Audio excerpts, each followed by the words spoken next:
शेतकऱ्यांसाठी आजच्या ठळक बातम्या व शेतकऱ्यांसाठी आनंदाची देखील बातमी आलेली आहे। तर चला जाणून घेऊया ठळक बातम्या। धरणांनी जानेवारीतच गाठला तळ, गत वर्षीपेक्षा 25% पाणीसाठा कमी, भीषण टंचाईची शक्यता।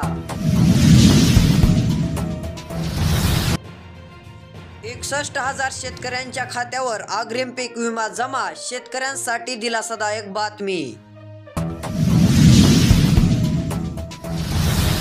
खानदेशात पपया आवक स्थिर, जागेवर किंवा शिवावर खरेदीत प्रति किलो 3 ते 4 रुपयांचा मिळतोय दर। अतिवृष्टी नुकसान भरपाईचे 2,75,00,000 रुपये लवकरच शेतकऱ्यांना मिळण्याची शक्यता।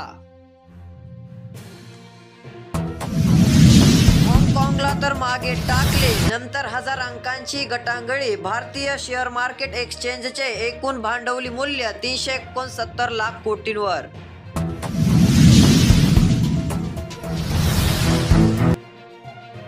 एक मराठा लाख मराठा घोषणेने दुमदुमली पुण्याची वेस, जरांगे पाटील यांचे जंगी स्वागत, आंदोलकांसाठी भाकरी अन बेसन।